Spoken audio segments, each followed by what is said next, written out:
Hello again. Welcome to my Introduction to the Bible series. In this, my second video, I'm going to talk about the key verse of this first book of the Bible, and it concerns the person of Abraham. Abraham is regarded as the father of the Jewish religion, and he's regarded as the spiritual father of both the Christians and of the Muslims. As such, he is one of the most important people in history and the central figure of this first book of beginnings in the book of the Bible. The key verse is Genesis 1-3. The Lord said to Abram, "Leave your country, your people, and your father's household, and go to the land I will show you. And I will make you into a great nation, and I will bless you, and I will make your name great, and make your name a blessing. I will bless those who bless you, and whoever curses you I will curse, and all the peoples on earth will be blessed through you." So in this verse, talked about the Lord. Note that the English text has all capital letters. And this basically corresponds to the Hebrew in what scholars call the Tetragrammaton. That's a fancy Greek word meaning four-letter name. Basically, it is Yod, He, Vav, He. And in English, they will translate that. In Hebrew goes this way. English goes this way. They'll make it Y-H-W-H. What's interesting is that the Hebrews didn't pronounce this name. They weren't actually sure exactly how to pronounce it. It actually comes right out of Exodus chapter 3, verse 14, where the Lord appears to Moses and tells Moses, "I am who I am. Tell the people of Israel that I am sent you." And that's basically what these consonants stand for. They stand for the Hebrew word for I am. But when the Hebrew, now another problem with Hebrew is Hebrew only uses consonants. These are only consonant letters, they're no vowels. And so how do they know how to pronounce the vowels? Well, normally you figure out from context, or you just simply know because you know the language. But the Hebrews actually forgot over time exactly what vowel marks are supposed to be here, because the vowel marks actually, well, what these sounds were, because they would never say it. They would say Hashim of the name and never actually pronounce it. So exactly what vowel markings, what vowel sounds, but they forgot. Later, many centuries later, vowel markings were put to letters to tell them exactly how to pronounce it. For this, they stuck in these vowel markings. But these markings are not the same as used with the word I am. Rather, these vowel markings come from another word, which is Adonai. I'm going to write down here in English. Adonai. And what happened is that these vowel sounds were stuck in here, effectively. That's where the Jehovah's Witnesses get the word Jehovah. But that's probably not the correct vowel markings. It's probably pronounced Yahweh or something of that nature, not Jehovah.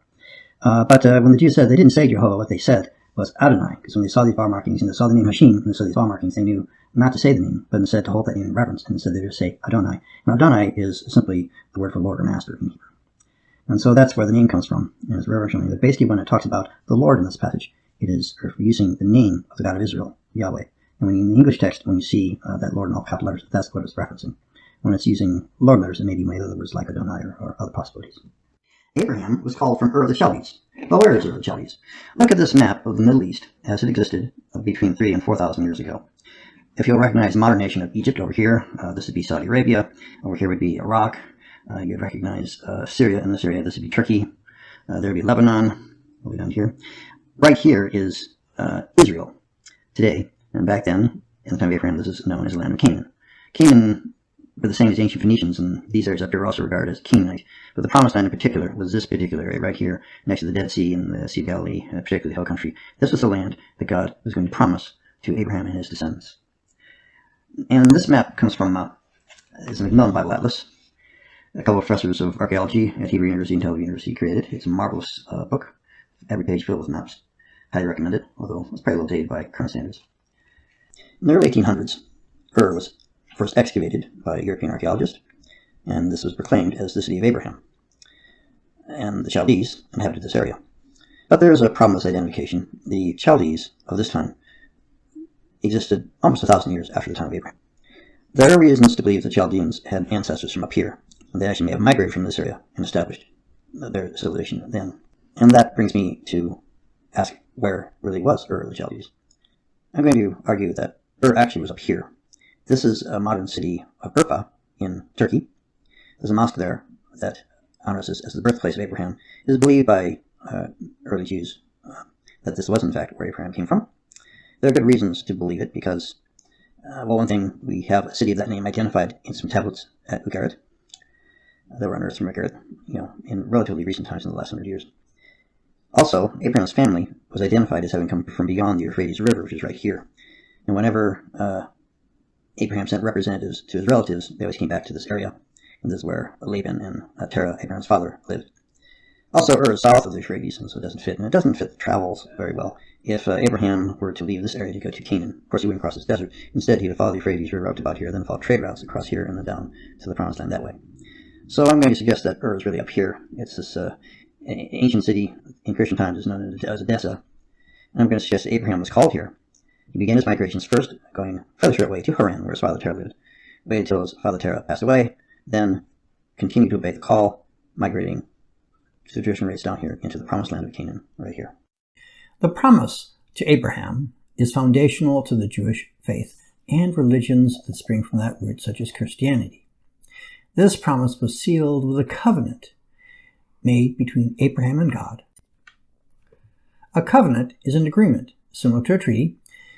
It was publicly made and sealed with an oath to God, or the gods as the case may be, as a sacrifice. The sacrificial animals were cut in half, and the parties walked between the halves to publicly acknowledge and seal the agreement. This occurs after Abram settled in Canaan, is described in Genesis 15. The word of the Lord came to Abram in a vision, and he brought him outside and said, "Look toward heaven and number the stars, if you're able to number them. So shall your offspring be." And he believed the Lord, and he counted it to him as righteousness. As the sun was going down, a deep sleep fell on Abram, and behold, a dreadful and great darkness fell upon him. Then the Lord said to Abram, "Know for certain that your offspring will be sojourners in a land that is not theirs, and will be servants there, and they will be afflicted for 400 years. But I will bring judgment on the nation that they serve, and after they shall come out with great possessions. As for you, you shall go to your fathers in peace. You shall be buried in a good old age." And when the sun had gone down, it was dark, and behold, a smoking fire pot and flaming torch passed between the pieces.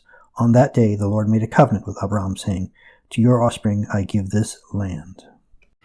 Many years later, when both Abram and Sarai were rather old, the Lord appeared to Abram again. Abram and Sarai still had not yet any children between them, but God confirmed his covenant, promising them many descendants. At this time, God changed their names. Abram, meaning exalted father, became Abraham, a father of a multitude of nations. Sarai, meaning my princess, became Sarah, or just princess, because she is the mother of nations.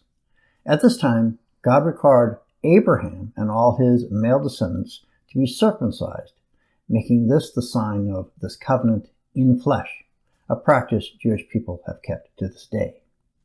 Abraham did have a son with Sarah named Isaac. Isaac, in turn, had a son who inherited these promises and this covenant, named Jacob. God renamed Jacob and called him Israel. The kingdom that will later rise in Canaan will be known as Israel. Jacob will have 12 sons, the leaders of the 12 tribes of Israel, creating a family of promise, whose descendants 400 years later will form the great nation promised to Abraham. You'll find this formula, the God of Abraham, Isaac, and Jacob, or the father of Abraham, Isaac, and Israel, throughout the scriptures. These three, and the 12 sons of Abraham, are the patriarchs who stand at the beginning of God's revelation of himself to the world, at least as depicted in this library of books. It is this family of people who settled in Egypt, where in time they become slaves, only to be delivered out of slavery in Egypt by Moses 400 years later. I've zeroed in on these promises and covenants made by God with Abraham. This is the most significant foundational truth in this book of beginnings, Genesis. Now you may ask, why haven't I looked at the first 11 chapters of Genesis? Well, they contain important metaphysical truths, but the story of the Bible begins with Abraham. The whole nation of Israel descends from Abraham, and the promises made to Abraham are what are claimed by other religions, such as Israel and such as Christianity and Islam. A series of short entry videos can't cover all the many stories in the book of Genesis. Here are just a few.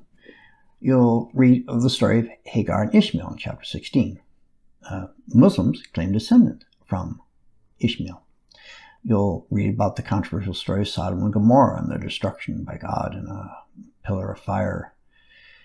And you'll read of the testing of Abraham when God asked Abraham to sacrifice his only son Isaac in chapter 22.